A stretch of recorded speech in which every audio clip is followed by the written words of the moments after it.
Film की शुरुआत एक फ्लैशबैक से होती है जिसमें एक घबराई हुई औरत जल्दी जल्दी अपना सामान पैक करके घर से जाने की तैयारी करती है, जैसे वो किसी से अपनी जान बचाकर भाग रही हो। तभी कोई दरवाजा खटखटाता है। वो औरत अपने बेटे को बेड के नीचे छुपा देती है। जब वो शख्स अंदर आता है तो उस औरत को मार देता है। वो बच्चा भागकर कहीं और छुप जाता है, पर वो शख्स घर में मौजूद एक और लड़की पर हमला करता है और उसे भी मार देता है। आखिर में वो बच्चे को भी ढूंढ निकालता है और उसे भी मार देता है।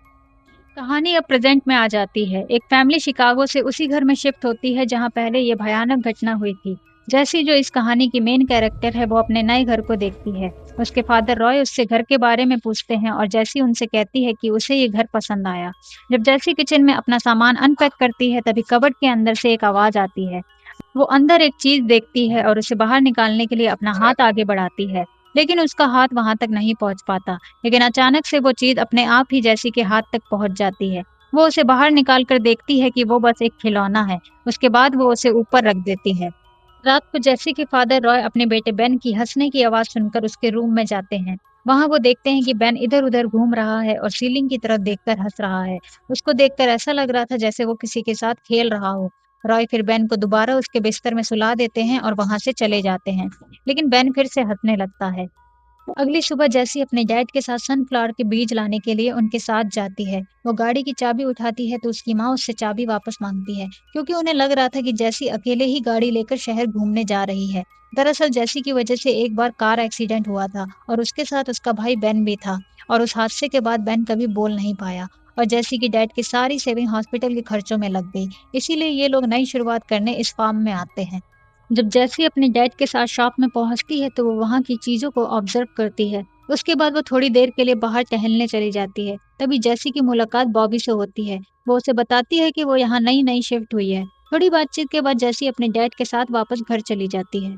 जैसी अपनी माँ की हेल्प करने अंदर चली जाती है। वो घर के बेसमेंट में कुछ बॉक्स रखने जाती है। जब वो बेसमेंट का दरवाजा खोलती है तो वो उससे नहीं खुलता। उसके बाद वो बॉक्स को नीचे रख देती है। लेकिन जब वो दरवाजे की तरफ देखती है तो वो दरवाजा अपने आप खुल जाता है, जो कि उसके लिए काफी अजीब था। उसके बाद वो बॉक्स लेके नीचे जाती है। वहां वो एक हैंड वॉच देखती है जो कि बंद होती है। जैसी उसे खोलने की कोशिश करती है लेकिन वो उससे नहीं खुलती। उसके बाद जैसी को जमीन पर एक कौवा दिखाई देता है, जो दिखने में बिल्कुल मरा हुआ लग रहा था।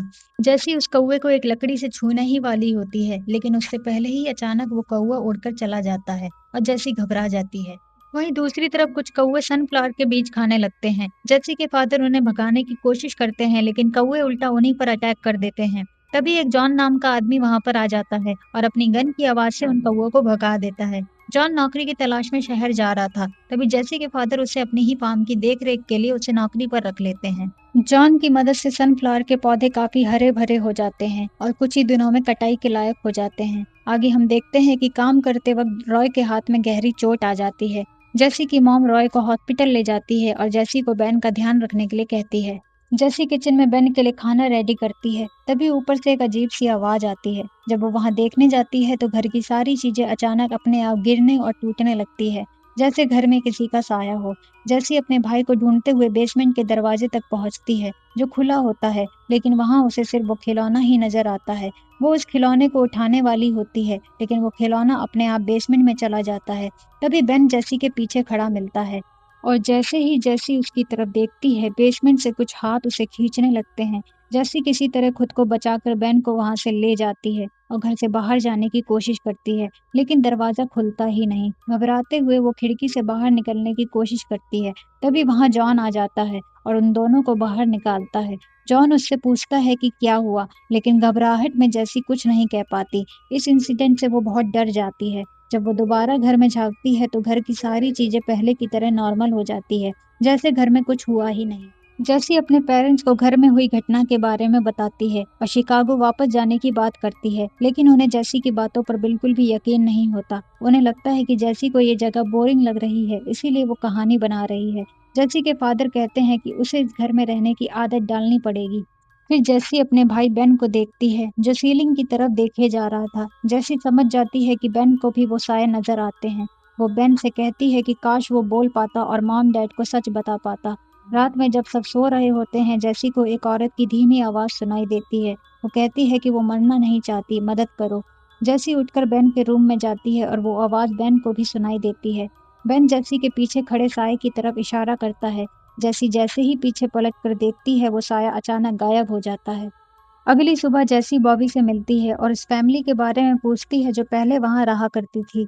बॉबी बताता है कि 5-6 साल पहले फसल खराब होने की वजह से वो लोग घर छोड़कर चले गए थे। जब जैसी उस घर में भूत के बारे में पूछती है तो बॉबी कहता है कि उसने इस घर के बारे में ऐसा कुछ नहीं सुना। लेकिन जब वो छोटा था तो वो और उसके दोस्त बेसमेंट में अकेले जाने की शर्त लगाते थे, पर किसी ने भी वहां जाने की हिम्मत नहीं की। जैसी हिम्मत जुटा के उसी बेसमेंट में जाने का सोचती है ताकि उसे वहां पर उस फैमिली के बारे में और जानकारी मिल सके। वो एक बॉक्स के नीचे एक फैमिली की ड्राइंग को देखती है जिसमें एक औरत के साथ 2 बच्चे और एक आदमी भी था।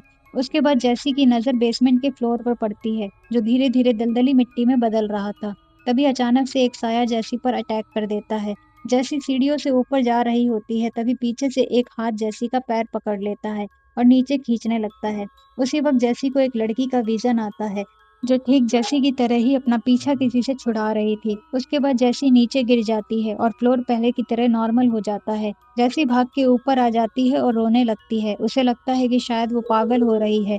इसके बाद जैसी जॉन के पास जाके बताती है कि आज उसने फिर से कुछ देखा है। वो बताती है कि उसने एक लड़की को देखा था जो शायद किसी से पीछा छुड़ा रही थी। जॉन जैसी से पूछता है कि क्या तुमने अपने पेरेंट्स को इस बारे में बताया है? जैसी बोलती है कि उसके पेरेंट्स उसकी बातों पर भरोसा नहीं करते।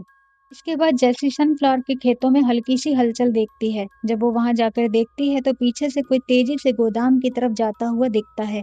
जैसी गोदाम के अंदर एक बच्चे को रोते हुए देखती है और उससे बात करने आगे बढ़ती है। लेकिन जैसे ही वो लड़का जैसी की तरफ पलट कर देखता है, जैसी बुरी तरह से डर जाती है क्योंकि वो उसी बच्चे का भूत होता है जिसे फिल्म की शुरुआत में मारा गया था। वो जैसी पर अटैक करता है जिससे वो हॉस्पिटल पहुंच जाती है। वहां डॉक्टर बताते हैं कि जैसी ने खुद ही अपने आप को चोट पहुंचाई है। ये सुनकर उसके डैड उस पर और भी गुस्सा करते हैं। जैसी उन्हें समझाने की कोशिश करती है कि ये चोट उसने खुद नहीं लगाई और घर में भूतों का साया है, लेकिन उसके डैड उसकी बात पर बिल्कुल भी भरोसा नहीं करते। जैसी गुस्से में अपने रूम में जाती है और देखती है जो हैंड वॉच उसे बेसमेंट में मिली थी वो खुली हुई है। उसके अंदर एक औरत की फोटो होती है जिसे जैसी पहचान लेती है। ये वही फोटो होती है जो उसने पहले दुकान में देखी थी जब वो अपने डैड के साथ बीज लेने गई थी। जैसी खिड़की के रास्ते घर से निकल के भाग जाती है और बॉबी के साथ उसी दुकान में पहुंच जाती है। वहां वो उस औरत की फैमिली फोटो देखती है जिसमें उसका एक बेटा, एक बेटी और उसका हस्बैंड भी होता है। जैसी शॉक में आ जाती है जब उसे पता चलता है कि उसका हस्बैंड और कोई नहीं बल्कि जॉन ही होता है, जो उनके घर पर उनकी फसलों की देखभाल करता है। जैसी समझ जाती है कि जॉन ने ही उस घर में अपनी फैमिली का कत्ल किया था। दरअसल जॉन की दिमागी हालत ठीक नहीं थी और उसके पागलपन से परेशान होकर उसकी वाइफ बच्चों के साथ घर छोड़कर जा रही थी। इसी वजह से जॉन ने अपने ही परिवार को मार दिया था। ये सब समझते ही जैसी तुरंत अपने घर की तरफ निकल पड़ती है। आगे हम देखते हैं कि सनफ्लावर फार्म में अचानक बहुत सारे कौवे आ जाते हैं और जॉन पर अटैक कर देते हैं, जिससे जॉन जख्मी हो जाता है। इसी बीच घर में जेसी की माँ डेनिस और उसका भाई बेन अकेले होते हैं। डेनिस दीवार पर एक औरत का साया देखती है जिससे वो बुरी तरह से डर जाती है। उसे यकीन हो जाता है कि जेसी झूठ नहीं बोल रही थी।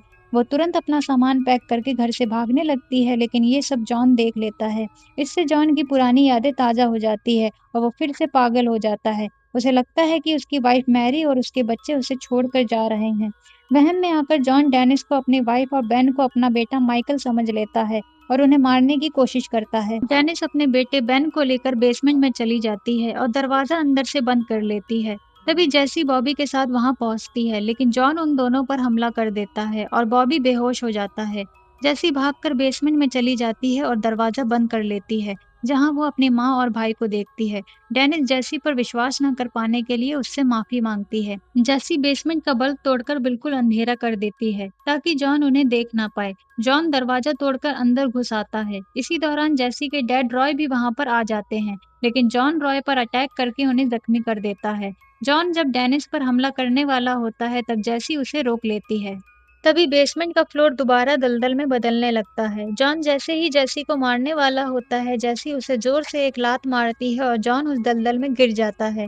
उसकी मरी हुई फैमिली के साए उसे दलदल में खींचने लगते हैं। जॉन जैसी का पैर पकड़कर उसे भी अपने साथ ले जाने की कोशिश करता है, लेकिन जैसी के पेरेंट्स उसे खींचकर बचा लेते हैं। आखिरकार जॉन पूरी तरह दलदल में डूब जाता है। थोड़ी देर बाद पुलिस और एम्बुलेंस आ जाती है और रॉय को हॉस्पिटल ले जाया जाता है। हॉस्पिटल जाते वक्त रॉय जैसी से माफी मांगते हैं। कुछ ही दिनों बाद हम देखते हैं कि रॉय और उसकी फैमिली उसी घर में खुशी-खुशी रह रही होती है। फसलें भी अब अच्छी होती हैं और अब वहाँ पर कोई भी कौवे और ना ही किसी का साया होता है।